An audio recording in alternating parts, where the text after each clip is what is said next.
Fala pessoal, estou de volta e hoje vou falar um pouquinho do que rolou na rodada do fim de semana. Vão ser 10 jogos nesse vídeo. Eu já falei em separado, né? Six Spartans e Rhinos, né? Voltem aqui depois que vocês terminarem esse vídeo. Clique aqui no canal, vai estar o vídeo anterior a esse. Mas antes, é lógico, não se esqueçam, se inscrevam no canal. Batemos a marca de 1000 inscritos ontem.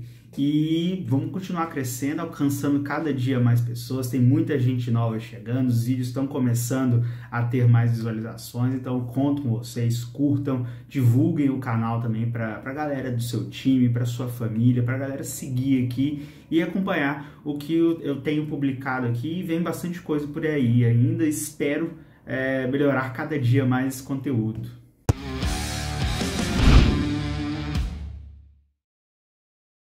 Vou começar pela partida entre Pouso Alegre, Gladiadores e Uberlândia Lobos, que aconteceu lá em Pouso Alegre, no sul de Minas, né, no sábado de manhã. A partida atrasou um pouquinho, porque teve ali um pequeno erro de rota, né, do time do Uberlândia Lobos, que chegou bem em cima da hora do jogo. Não sei até que ponto isso influenciou, mas assim, o Gladiadores venceu por 20-0. Não foi um jogo totalmente dominado pelo Gladiadores, né? Quando a gente vê um placar de 20-0, a gente acha isso. Mas ainda é um time que precisa evoluir bastante no jogo aéreo. Foi bastante ineficiente, ainda seja com o Pedro Reis ou com o João. O time não está conseguindo encaixar isso muito bem. Foi muito na base do jogo corrido e nos erros cometidos pelo Uberlândia Lobos, que estreou em 2023. É o primeiro jogo no pós-pandemia do time, não joga desde novembro de 2019. Então o time ainda tem muita coisa a ajustar. Mostrou assim que vai priorizar muito o jogo aéreo, né? O quarterback Iglesias tem um bom braço, mas ainda eu acho que não tem uma conexão muito boa com os seus wide receivers, que até conseguiam fazer rota, conseguiam chegar, mas ou o passe vinha mais curto, ou o passe vinha mais longo. Então isso eu acho que ainda é algo a ajustar.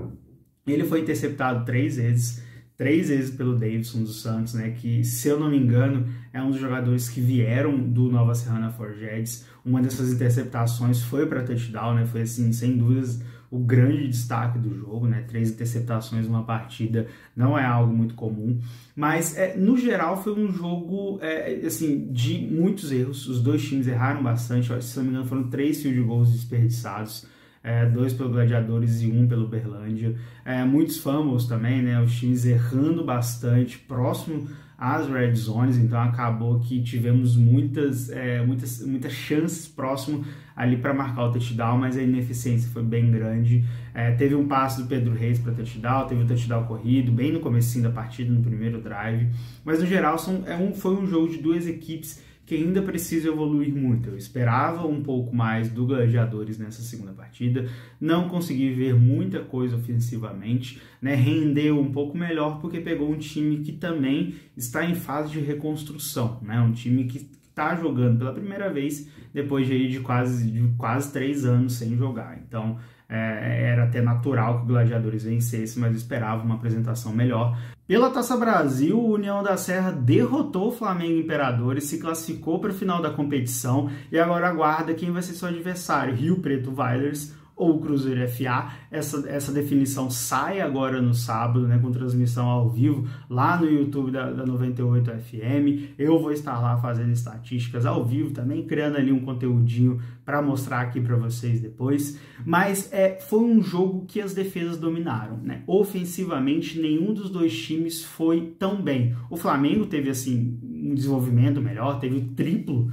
de jardas totais com relação à União, né, principalmente com as corridas do Rômulo Ramos, que foi muito bem na partida, com o Marcelo Terra e com o Cebola também, recebendo passes do André Pimenta, mas o time não conseguia capitalizar, conseguia avançar, por causa de faltas recuava, né, chegava perto da end zone, não conseguia capitalizar, e isso fez o União crescer, né, e os erros também fizeram o União crescer, né, o primeiro touchdown do União nasceu de um erro dos special teams, o segundo também, né? O primeiro foi se eu não me engano foi um punch que tocou num jogador do Flamengo e foi recuperado, sei lá, dentro já da linha de 10 jardas pelo União, e ali o Bruno Bortoluzzi fez o seu primeiro touchdown. O segundo TD também, para mim, assim, foi uma falha dos special teams, porque o Bruno Bortoluzzi correu 77 jardas sem sequer ser tocado, né? Não teve jogador que chegasse próximo dele a ameaçar, né, a parada da jogada.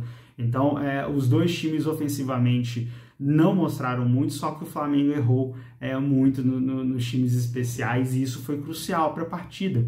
Falando das defesas, as duas jogaram bem, né? A parte boa do Flamengo é a sua defesa e a parte ótima do União é a sua defesa, principalmente ali com um trio, né, que se destacou muito nessa partida, o Caixa e o Iago, que são dois jogadores, né, que vieram do Tritões, né, que já tem aí uma história muito grande, até mesmo contra o Flamengo, e o Alisson Martins. Esses três estavam assim presentes em quase todas as jogadas defensivas do União da Serra, jogaram muito mesmo e ajudaram a equilibrar as coisas, já que o ataque também não foi muito eficiente, apenas com o Bruno Bortoluzzi, né, ficou muito refém do Bortoluzzi, e precisa melhorar bastante se quiser o título de campeão da Taça Brasil, porque vai enfrentar um Rio Preto Valles, que a gente sabe que é uma máquina, e vai enfrentar um Cruzeiro que eu ainda não sei o que esperar do Cruzeiro, mas olhando o que ele trouxe, é um time que ofensivamente deve render muito bem, e vai precisar melhorar, porque o União está atrás, né? Não mostrou nada de interessante ofensivamente contra o Estepos e também não mostrou, tirando o Bruno Bortoluzzi, nada de interessante contra o Flamengo. E até pensando no futuro do time, vai precisar se reforçar se quiser render bem numa Conferência Sul que vai ser reduzida na Liga BFA, mas vai ser uma conferência muito pesada e o União larga bastante atrás dos seus adversários. Mas agora vamos ver o que acontece na Taça Brasil. Agora, indo lá para o Nordeste, tivemos o jogo entre Ceará Bulldogs e Caucaia Sabres, né? Terminou com a vitória do Bulldogs novamente, repetindo uma partida do ano passado também por essa competição.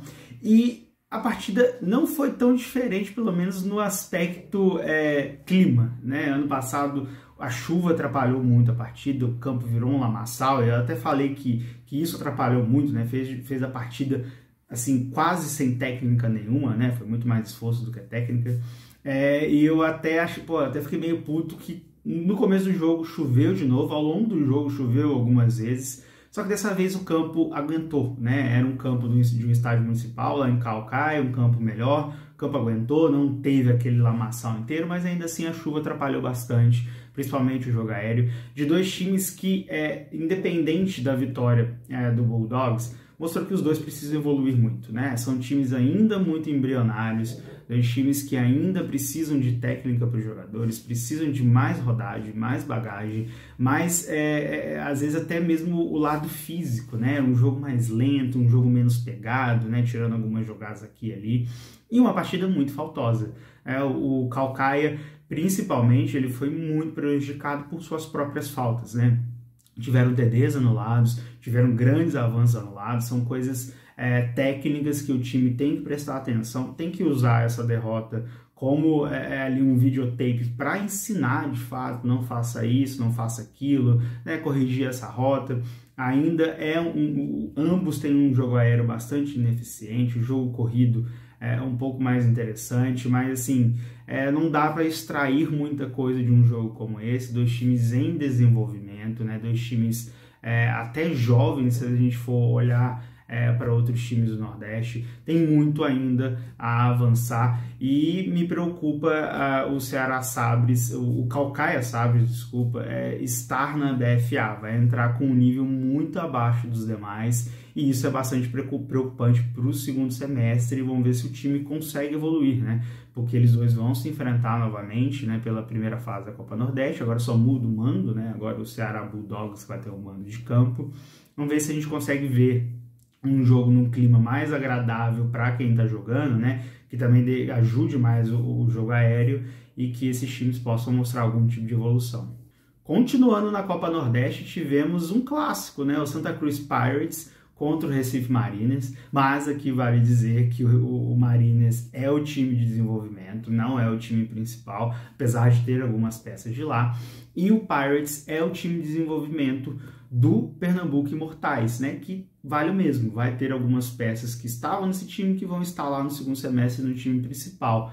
Para quem não sabe, Pernambuco Imortais é a fusão do Pirates com o Recife Apaches, né? E aí para a Copa Nordeste trouxeram o Pirates, porque eu acho que talvez por questão de uniforme, ainda de não ter um novo, mas foi uma partida até bastante legal. Eu gostei do que eu vi do Mariners, que deve estar testando muitos jogadores, né? Muitos jogadores chegaram, que vieram do próprio Pirates, né? Uma galera chegou, outros jogadores que vieram de seletiva, isso e aquilo. Então, os times de desenvolvimento são utilizados para isso, né? Eles têm que ser utilizados dessa forma, para testar esses jogadores, para dar ritmo de jogo, para você ver o que precisa arrumar, para que no segundo semestre eles possam ajudar o time principal ali, quem sabe, a conquistar o Nordeste pela primeira vez. E o Pirates, eu gostei de ver essa partida muito mais do que contra o Caruaru. Naquela partida o time não conseguiu desenvolver muito bem o ataque, muitos erros, a defesa segurou, né, querendo ou não, o jogo, porque senão eu acho que o Caruaru conseguiria ter pontuado mais, mas também o Caruaru estava voltando desde 2019. Uma boa partida do Maicon Reis, que assim foi o QB titular do Apaches no ano passado, conseguiu boas campanhas, boas conexões, né, grandes jogadas. Teve uma pick six ali que manchou um pouco essa boa atuação, mas no geral ele fez uma boa partida, o jogo corrido funcionou bem, com o Jonathan Carvalho e com outros running backs do time, que infelizmente eu não consigo saber todos os nomes porque não tem lista, não tem escalação do jogo, né? Mas foi uma boa partida, foi até superior do que eu imaginava, né? Um 28-14, foi bastante agitado, tivemos ali, eu acho que pontos que são interessantes para o segundo semestre. Esses times continuam avaliando seus jogadores, continuam dando rodagem para eles, e isso para o segundo semestre pode ser bastante importante. Pela SPFL Série Ouro, o Sorocaba Vipers derrotou o Rhinos Academy, e ao contrário do que muitas pessoas acham, jogos de divisões, né, secundárias, de times em desenvolvimento ou de times até mais fracos, eles podem sim ser muito bons. E essa partida é um exemplo, né? Pelo lado do Rhinos Academy, a conexão entre o Stan e o Iris, que é um wide receiver que eu ainda não entendo porque não está no time principal do Rhinos, funcionou muito bem. Foi assim o grande desafogo, né, do time nessa partida, gerou um touchdown e 107 jardas recebidas pelo Iris. O resto do ataque foram jogadas mais curtas, o jogo terrestre encaixou pouco, teve alguns bons momentos, mas no geral a defesa do Sorocaba Vipers conseguiu conter, né, principalmente quando começou a ficar muito óbvio essa prioridade do Iris. E pelo lado do Sorocaba Vipers tivemos uma baita partida do JP, que é um cara que eu falo muito aqui, que teve um 2019 quase perfeito, né, jogando pelo Guardians. Conseguiu 3 touchdowns nessa partida, 150 jardas totais, coisa pra caramba. O ataque, acho que até mesmo dos dois times no primeiro tempo foi bastante apático, né? Mas o segundo tempo foi muito melhor. E uma boa estreia também do Gustavo como quarterback do Vipers nessa temporada. Erros comuns de primeiro jogo, né? Ainda se acostumando com algumas coisas. A defesa, como eu falei, precisa interceptar quando consegue, quando tem a oportunidade, porque isso em grandes jogos mais importantes, pode fazer muita diferença. Se tem um erro que eu preciso destacar aqui, principalmente do time do Vipers, são os special teams. Assim, principalmente nos punts, né? Os punts foram muito ruins, boa parte deles deixaram o Rhinos Academy em boas posições, e isso pode ser perigoso em jogos maiores e em jogos onde o ataque consegue se desenvolver melhor. Mas no geral foi um bom jogo. Rhinos novamente, assim como eu falei do Mariners, testando os jogadores para o segundo semestre, fez isso ano passado, se deu muito bem. O Sorocaba Vipers está desenvolvendo um novo elenco, um novo projeto, né? Eles tiveram lei de incentivo aprovada agora, vieram reforços do Guardians. É um time que tem muito potencial para o segundo semestre, para quem sabe de uma D2 do Brasileirão. E vamos aguardar o resto aí da temporada dessas duas equipes na SPFL Série Ouro. Na segunda partida da SPFL Série Ouro, o São Paulo Storm derrotou o Tatuapé Monsters, né? Estreou com vitória na competição. E eu gostei de ver uma certa evolução no quarterback Gustavo, que ano passado sofreu demais, né? Foi o quarterback mais sacado, o mais interceptado, considerando o Brasil inteiro. Então, essa temporada era muito importante para ele. É um quarterback jovem, um quarterback que tem um biotipo muito interessante, né? Alto, tem braços longos. Só que a qualidade do passe não era muito boa e a proteção dele era péssima no ano passado. E já deu para ver uma evolução, deu para perceber que o passe dele está saindo mais limpo da mão dele, né? Tá tendo um spin melhor, não está sendo aqueles patos mortos que ele lançava com muita frequência no ano passado. Isso é bacana de ver. A proteção ainda não está 100% boa, mas ele foi sacado só uma vez, né? Nenhuma interceptação na partida. O que eu tenho que destacar de ruim no time do Storm, e isso também serve para o Monsters, é a qualidade dos wide receivers, né? Muitas vezes, em muitas rotas, beleza, a gente não sabe qual jogada foi combinada, mas dá para perceber quando o wide receiver sai para uma rota totalmente confuso, sem saber para que direção vai, tendo que correr ali quando vê a bola no alto, e isso aconteceu muito. O Storm, por exemplo, poderia ter tido mais avanços, mais touchdowns, até mesmo isso, se os wide receivers tivessem feito o seu trabalho melhor. Né? E não é nem questão de drop, tiveram drops, mas é muito, acho que ainda técnica dos wide receivers, e alguns ali são até experientes, então eu acho que tem que ajustar isso. Se ajustar, o Storm consegue se desenvolver melhor, porque ano passado na D2 até surpreendeu, foi bem, mas eu acho que ainda é um time que consegue subir de nível, e o Monsters é um time que está tentando se reencontrar. Né, com a saída do Noé, perdeu sua principal referência. O Afonso não teve uma partida totalmente ruim, mas novamente, né, a questão dos wide receivers foi um grande problema. Jogo corrido dos dois times, nada de muito impactante, né, as duas OLs muito fracas, né, assim, que dão muito espaço para as linhas defensivas atuarem, pressionarem os QBs, então isso prejudicou bastante o andamento da partida.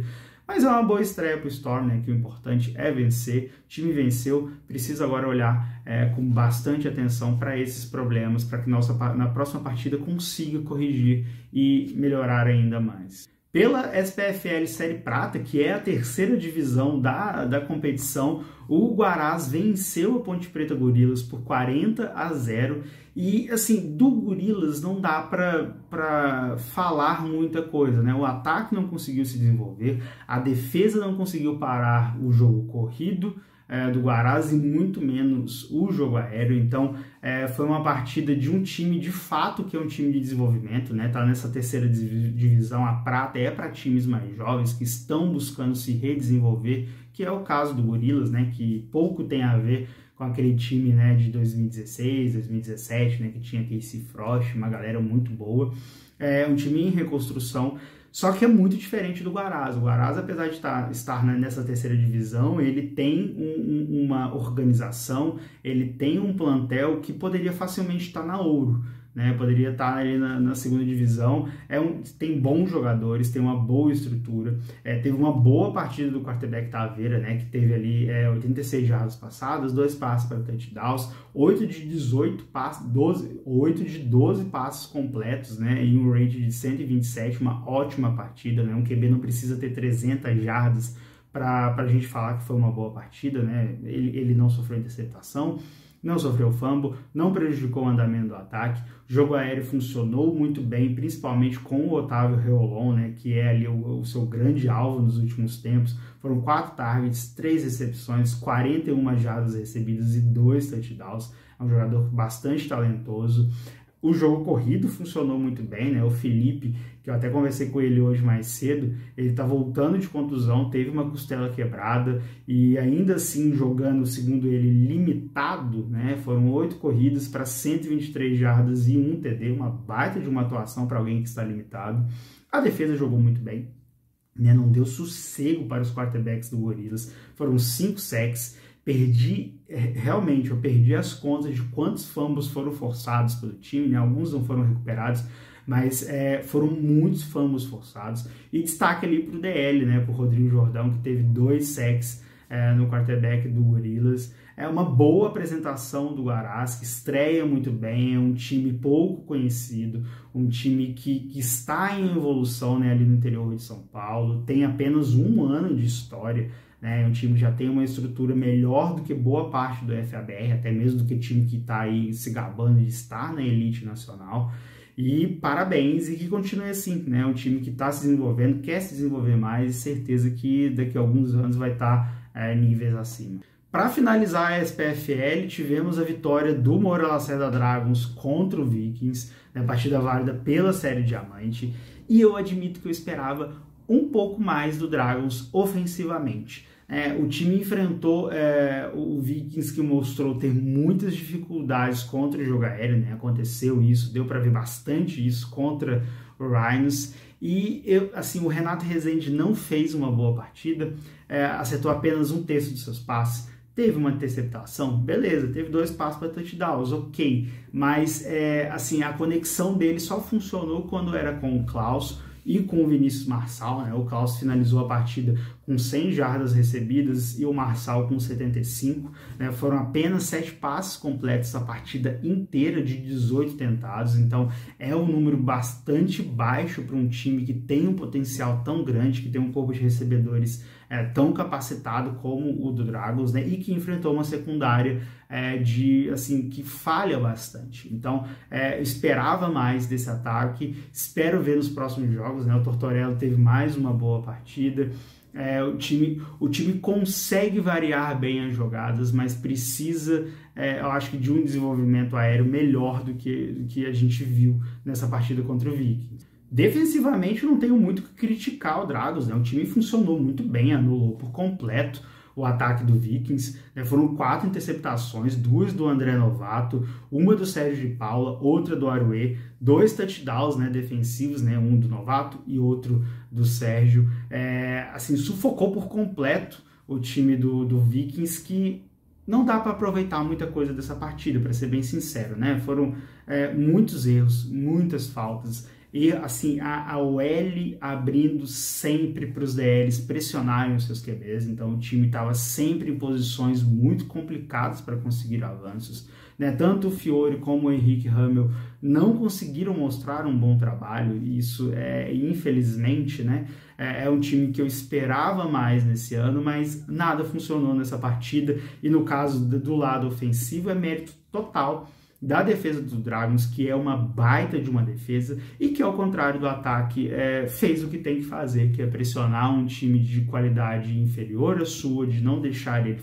Agora é esperar algum tipo de evolução desse time do Vikings, né, que ainda tem 2 partidas na competição, assim como o Dragons, que eu acho que tem sim que utilizar a SPFL para tentar subir de nível o seu ataque. Tem muito potencial, falo novamente, é um dos times com mais potencial ofensivo do país, só que nessa partida não deu para ver tudo isso, né? Teve a pontuação alta, um placar elástico, mas isso engana às vezes, não foi uma boa partida do ataque, né? Foi muito baseada no jogo defensivo, que conseguiu anotar 2 touchdowns, e eu espero que tenha aí uma evolução, porque é um time que para mim é um dos favoritos nessa SPFL Série Diamante. Pelo Campeonato Gaúcho, tivemos a vitória avassaladora do Santa Maria Soldiers contra o Gravataí Spartans, foi 74-0.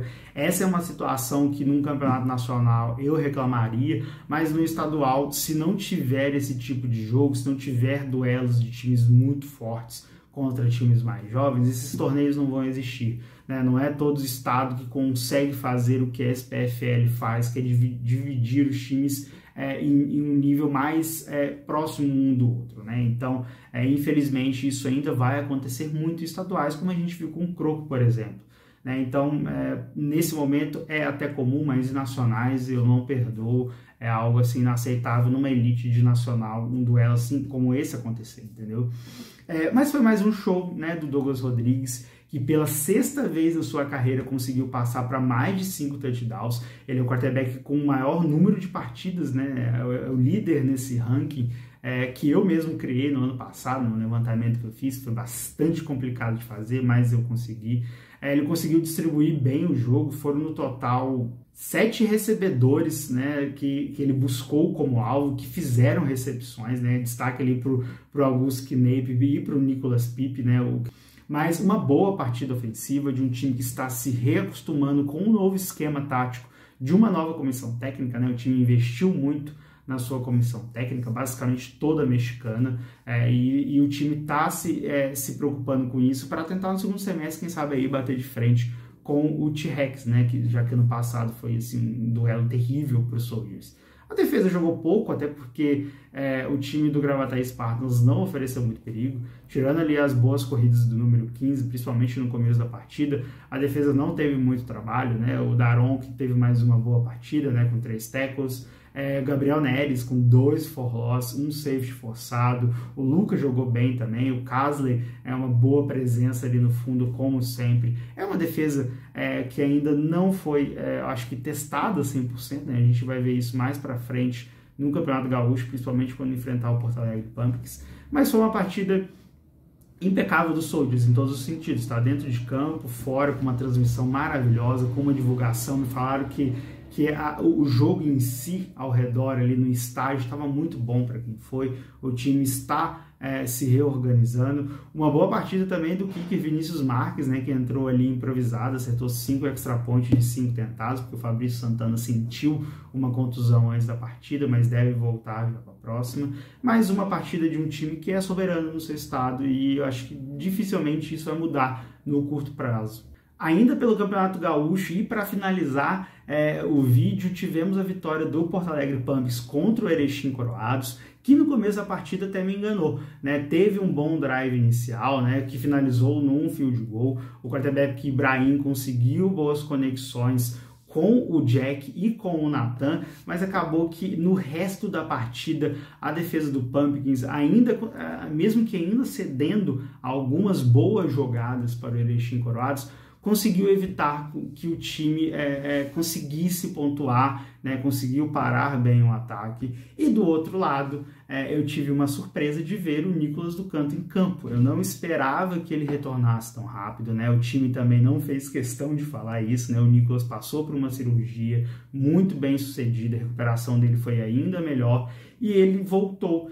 nessa partida para começar a ter ritmo de jogo. E foi uma boa partida dele, né? Ele teve 14 de 22 passes completos, 137 jardas, 2 passes para touchdowns, teve uma média de jardas de 9.7. O Pietro entrou no segundo tempo ali, né, com 9 de 14 passes completos, 8.5 de média, 76 jardas totais. Foi uma boa partida dos dois, que foram 23 passes completos de 36 tentados. Isso é uma baita de uma média, né? É o que se espera de um time que tem 2 bons nomes e 2 bons problemas para o Palaver, que é o coordenador ofensivo, que ao contrário de boa parte dos times do FABR, que tem problemas em ter um quarterback confiável, ele tem 2 quarterbacks confiáveis, e isso gerou um ótimo problema para ele, né? Eu agradeceria de ter um problema. É muito melhor você ter que escolher entre 2 bons QBs do que entre 2 QBs ruins, né?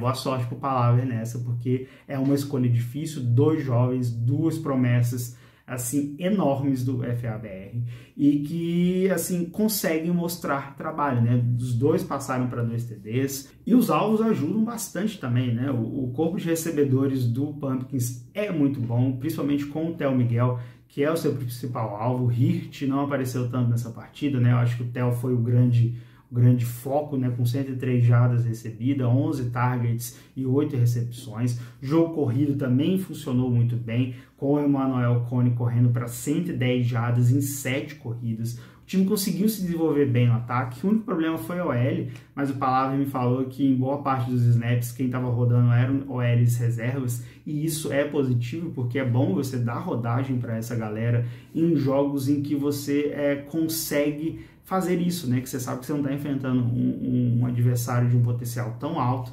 Então é positivo a partida do Pumpkins, né? Ainda testando muitas coisas, ainda escondendo algumas coisas, que eu sei disso, mas é um time que está em evolução, se preparando para o segundo semestre, para os playoffs também, claro, né? Esperando aí uns Soldiers nos playoffs, mas o segundo semestre também é um foco muito grande do time e que continue essa evolução.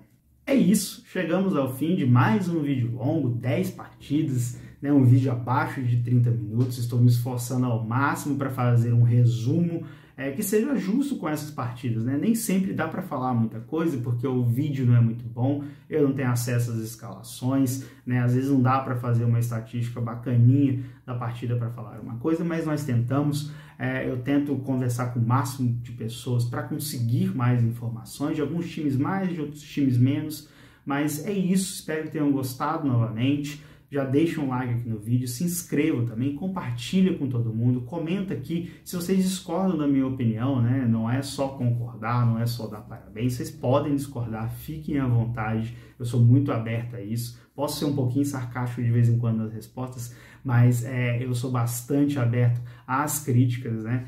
E espero vocês na próxima, sexta-feira tem vídeo da rodada, então até lá, tchau, tchau.